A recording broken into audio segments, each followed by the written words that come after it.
Today on Steelers Talk, I'm going to be breaking down the latest list of top 10 draft targets for the Pittsburgh Steelers, according to ESPN NFL draft analyst Mel Kiper Jr. Before we get into Mel's list today, some pretty interesting names on here. Make sure you guys click that subscribe button because we're just getting started with our extensive Steelers draft coverage during draft season this year. The latest Steelers draft news and rumors, letting you guys know who the Steelers are targeting, who they're visiting with, all that jazz, and then also in-depth scouting reports on all the top targets for the Pittsburgh Steelers, positional rankings for all the positions of need heading into Detroit, and then also weekly Steelers mock drafts right here on the channel, 100% free. So if you love the NFL draft and you love the Pittsburgh Steelers, this is going to be the channel for you. Make sure you click that subscribe button. Join the over 50,000 already subscribed to Steelers Talk.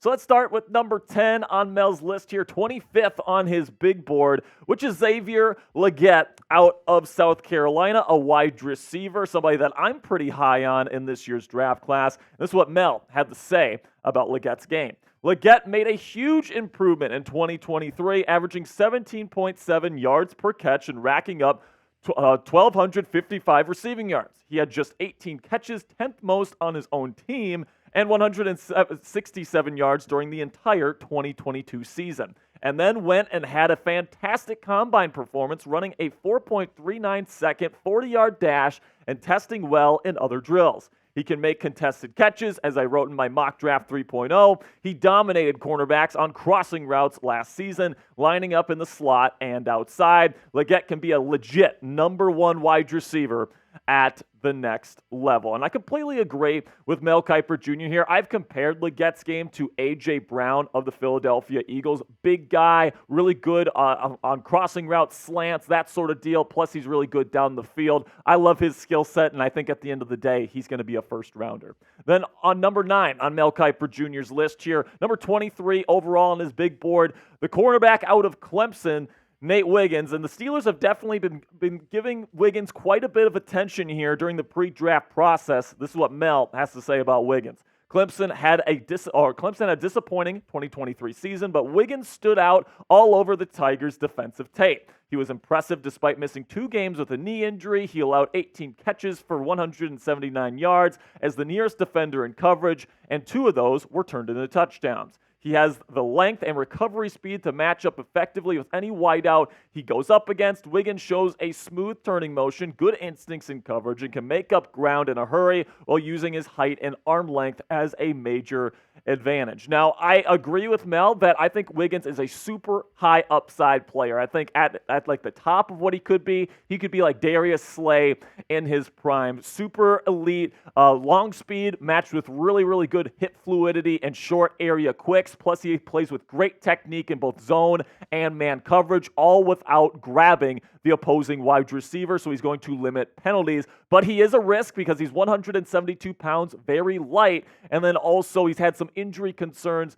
there with the Clemson Tigers, so you might be running a little bit of a risk if you're taking Wiggins, especially in the top 15 of the 2024 NFL Draft. I break down his entire scouting report and all the pros, all the cons, all that great stuff on Nate Wiggins' game in a video we put out earlier this week. I'm going to put the link to that one in the comments and description of today's show. Number 8 on Mel Kiper Jr.'s big board or draft targets list for the Pittsburgh Steelers here. Tyler Guyton, OU right tackle, has him ranked 22nd on his big board. This is what Kiper has to say about Guyton. Physically, Guyton is exactly what NFL teams want in a future Pro Bowl caliber right tackle. The progress he made over the past 2 seasons under the direction of highly regarded Oklahoma O-line coach Bill Bedenbaugh has allowed him to steadily move up my draft board. In addition to his natural talent, what I really like about Guyton is the attitude and rugged approach he brings on every snap. He has excellent feet and agility and pass protection, gets to the second level of the defense with ease, and also can deliver a pop as a run blocker. What Guyton needs to work on is maintaining more consistency. He started just 14 college games at right tackle, so he's not yet a finished product. Still, his skill set and upside could put him in the mid-first round discussion. He did not allow a sack during the 2023 season. Now, what I would say about Tyler Guyton is I would say, based on his film and based on what I saw from him at the Senior Bowl in Mobile, Alabama, he's a high upside project. He still doesn't have great hand placement. I don't think he plays with a lot of great balance in his pass protection sets, and he's going to have to get a lot better in those regards if he's going to kind of be the guy that Mel Kiper Jr. is projecting him to be here. I think he could be an all-pro right tackle in this league, but I think it's going to probably take him a year of kind of taking his lumps in the National Football League before he really becomes what he's capable of in this league. Then we get to number 7 on the draft targets list here for Kiper for the Steelers, and he has Cooper DeJean, the corner out of Iowa. We've talked a lot about DeJean here on the show over the last several months. Mel has him ranked 21st on his big board, and this is what he has to say. Iowa's defense produced 2 first-round picks in Lucas Van Ness and Jack Campbell, and a third-rounder, Riley Moss, in the 2023 draft, and yet it was DeJean who kept catching my eye when I went back through the 2022 film. He had 5 interceptions, including 3 that he returned for touchdowns, but it wasn't just the big plays. I was impressed with his technique on a snap-to-snap basis. He played in the slot and out wide, showing off tremendous speed and stick to receivers. He's just silky as a cover man. DeJean has the physical tools to be the top corner in this class, but unfortunately, his 2023 season ended early because of a broken leg he suffered in practice in mid-November. He finished with 2 picks on the year. So listen, man, DeJean is a Swiss Army knife. He can play safety. He can play slot corner, which is probably where he's best. He can play outside corner, even though he doesn't necessarily have the best long speed in the world. And I really do think that if DeJean wanted to put on 20 pounds and he wanted to play linebacker, he could absolutely do that. I think that he's got a ton of versatility, super physical. I think he's going to be one hell of a slot corner in the National Football League, and I do expect him to be a first-rounder in a couple of weeks. Now, let me know down there in the comments section, would you be happy if the Pittsburgh Steelers drafted Cooper DeJean with the number 20 overall pick? Type H if you'd be happy, or type N if you wouldn't be. Let me know down there in the comments section for today's pinned comment. YouTube's going to throw you an ad break here in just a couple of seconds. When that happens, take advantage of that time by answering today's pinned question. Number 6 on Mel's list of Steelers draft targets is Terrion Arnold, the corner out of Alabama. Number 19 overall on his big board, and this is what he has to say about Arnold's game. Arnold, who started 21 career games for the Crimson Tide, has developed into a shutdown defender. He picked off 6 passes and had 20 total breakups as quarterbacks completed just 43.7% of their passes when he was the nearest defender in coverage over the past 2 seasons. He allowed just 4 receptions of 20-plus yards in 2023. Arnold understands angles and press coverage and is aggressive in rerouting wide receivers at the line of scrimmage. He has great speed and acceleration when he turns his hips. He's going to be a great pro. Now, I think Terrion Arnold, what he really does well is he's got fantastic hip fluidity and short area quicks. I think, maybe he doesn't have the best long speed in the world, kind of a similar physical profile, if I'm being honest, to Cooper DeJean. So I do think that he could play in the slot as well, and I think that he'd be an amazing fit for the Pittsburgh Steelers, whether they wanted to put him in the slot or whether they wanted to move him outside. Whatever they wanted him to do, I think Arnold can do it at a high level. He was fantastic in Nick Saban's defense for the Crimson Tide last year. Now, coming up here, more Steelers draft targets from Mel Kiper Jr. from ESPN. But before we get into the rest of the list, numbers 5 through 1 on his list, Justin Fields is officially a Pittsburgh Steeler, and you can get his jersey from our friends at Fanatics right now when you go to chatsports.com/Fields. If you're somebody that believes that Russell Wilson is the short-term option and Justin Fields is going to be the quarterback here in the Steel City for years to come, put your money where your mouth is right now by going to chatsports.com/Fields. He's going to be wearing number 2. I think the aura surrounding Justin Fields with this is just so freaking immaculate. I love this move from Omar Khan. Just the 6th-round pick to get this caliber of backup quarterback. Absolutely fantastic. If you think he's the future of this football team, again, chatsports.com/Fields. Make sure you go now because these things are selling like hotcakes, and I don't think they're going to be available for very long.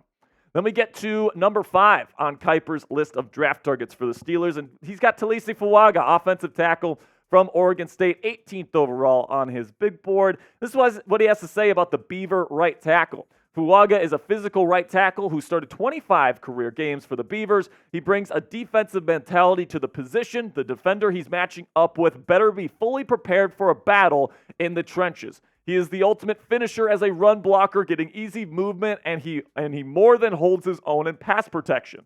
He allowed just 1 sack over the past 2 seasons. He has powerful hands and can handle secondary moves from edge rushers. The more I watched Fuaga in 2023, the more excited I was about his future in the NFL. He is still a work in progress and has yet to reach his full potential. Now listen, man, when it comes to the first round draft targets here for the Pittsburgh Steelers, I think Fuaga is exactly what the Pittsburgh Steelers are looking for in their future right tackle. He is physical at the point of attack. He's good enough in pass protection to survive in the National Football League right away. Still has a little bit of a growth in that department with his balance and his hand placement and those sorts of things and his pass protection sets. But I love Fuaga, and I think he's exactly what the Pittsburgh Steelers are looking for. If he makes it to number 20, watch out for him being the pick. Then number 4 on the list, kind of an interesting name here that we haven't talked a whole bunch about because I don't know if the Steelers are really having him on their radar right now. But Xavier Worthy, the guy that just broke the combine record for the 40-yard dash time, has him 4th on the Steelers draft targets list from Mel Kiper Jr., 17th overall on the big board. This is what Kiper has to say about Worthy. Worthy is an electrifying player with the ball in his hands, and I wrote this before he broke the NFL Combine 40-yard dash record with a time of 4.21 seconds. Worthy is tall but very thin. He can fly by corners on vertical routes and take the top off the defense. His biggest problem, catching the ball. He had 10 drops in 2022. He also dealt with a hand injury, to be fair, but he was more consistent last season with 5 on 114 targets. Worthy also could be a dynamic punt returner at the next level. Now, I don't think that Worthy is on the Steelers' radar in terms of a first-round player. I think that he's a bit slight. Arthur Smith, the new offensive coordinator, likes bigger receivers that can run block. That doesn't really fit the mold of what the Steelers are looking for right now, so I think the Steelers will pass on taking a guy like Xavier Worthy. Then number 3 on Mel Kiper Jr.'s list here, another wide receiver, another deep threat guy, another speedy receiver, Brian Thomas Jr. out of LSU, number 16th overall on his big board. Let's see what he has to say about the Tiger wide receiver who led the league in touchdowns last year, led the country in touchdowns last year, by the way. Thomas is a fun player to watch, and he excelled catching passes from Daniels on the other side of Neighbors. He has great length and a huge catch radius, which makes him a nightmare to match up with for smaller defensive backs. He averaged 17.3 yards per catch last season. I really like the way he uses his acceleration ability to get late separation. Thomas finished the season with 68 catches for 1,177 yards and led the FBS with 17 touchdowns. There it is. The arrow is pointing up. Thomas needs a little bit more polish, but he's just scratching the surface of his talent. And when it comes to fit between the wide receiver position and what the Steelers are looking for, in terms of what they're looking for there in a number 2 receiver, I think Brian Thomas Jr. is a perfect fit with a guy like Russell Wilson and even Justin Fields, for that matter, guys that can throw the ball down the field with big arms, with great deep balls. Having a guy like Brian Thomas Jr., who is a matchup nightmare, being as fast as he is at his size and his ability to win at the catch point, boy, oh boy, he is going to be a handful to corral at the NFL level. And honestly, I'm not somebody that wants the Steelers to take a wide receiver in round 1, but if they took Brian Thomas Jr., I wouldn't cry about it. Now, like the video for me right now if you haven't already. If you are a real one, you watch our videos, you love the content that we put out, I really do appreciate all of your guys' support. And if you click that thumbs up icon, this video can do the best that it can possibly can with the YouTube algorithm. All right, now let's go to the number 2 draft target for Mel Kiper Jr. He has Alo Fosu out of Penn State, 15th overall on his big board. This is what he has to say about the Nittany Lion offensive tackle. Fosu has been moving up my big board last fall before he announced in November that he planned to return to school in 2023. He could have been a top 10 pick in that draft, challenging Paris Johnson Jr. to be the top tackle off the board. Fosu has the size, footwork, and physical traits teams want in high-end left tackles. He moves effortlessly and with urgency, getting his hands on second-level defenders with ease. The exciting part, Fasciano is still developing, and that is exactly what is going on with Alo Fosu. But I do not think that this is going to happen. I have him ranked as my number 2 overall offensive tackle in this class. He plays on the left side, which is more valuable than right tackle. So I do think that these teams looking for a franchise left tackle in the top 15, at least one of them, cough, cough, New Orleans Saints, is going to be picking up Alo Fosu there in the top 15 range. Then we get to the number 1 draft target for Mel Kiper Jr. when it comes to the Pittsburgh Steelers, and he has Quintin Mitchell, a cornerback out of Toledo, number 13 overall on his big board, and this is what he has to say about the number 1 Steelers draft target, according to him. I put Mitchell at number 30 to the Lions in my debut mock draft, and now it's time to move him into my big board as well. He was one of my most impressive prospects at Senior Bowl practices, holding his own against other top prospects. Mitchell is a ball hawk who had 6 interceptions in his final 2 seasons at Toledo. In his 4-year career, he finished with 46 pass breakups. He's technically sound and instinctive. He didn't allow a single touchdown as the nearest defender in coverage last season. He has the speed and ability to close on the ball and jar it loose from a receiver. He's also a solid tackler in run support. And listen, man, I think Mitchell is the most complete cornerback prospect maybe I've ever evaluated. He really doesn't have many negatives to his game. He does everything at an above average level, and it goes way beyond that, man. I think he's got excellent speed, all these different things. I just think he's going to be a lockdown number 1 corner, maybe from the word go, in the National Football League, and I'd be severely surprised if he gets outside of the top 15. I think the lowest he'll go is the Indianapolis Colts at number 15 overall. So now Mel does list 4 potential trade-up candidates for the Pittsburgh Steelers here. At number 11 on his big board, he has the hulking right tackle out of Alabama, J.C. Latham. Number 9, he has the left tackle from Washington, Troy Fautano. Number 8, he has the left tackle from Notre Dame, Joe Alt. And then he even lists Rome Odunze, number 5 on his big board, as a potential trade-up option for the Pittsburgh Steelers. Now, I don't think you want to trade up, or definitely not J.C. Latham. I think you can probably get him at number 20 if you fall in love with him. But Fautano, Alt, and Odunze are probably all guys that will be off the board by the time the Steelers are picking. So if the Steelers love any of those 3, they probably definitely have to move up for them. All right, now let me know down there in the comment section, out of these 4 potential trade-up candidates that Mel Kiper Jr. lays out for us here, which one would you trade up for? Type JC for J.C. Latham, TF for Troy Fautano, JA for Joe Alt, or RO for Rome Odunze. Let me know what you guys think down there in the comment section. That'll be it for today's show, guys. I appreciate you sticking with me here to the end of today's program. Make sure you click that subscribe button if you haven't already, because we're just getting started with our premium Steelers draft content right here on YouTube. So to never miss a video, make sure you click that subscribe button right now.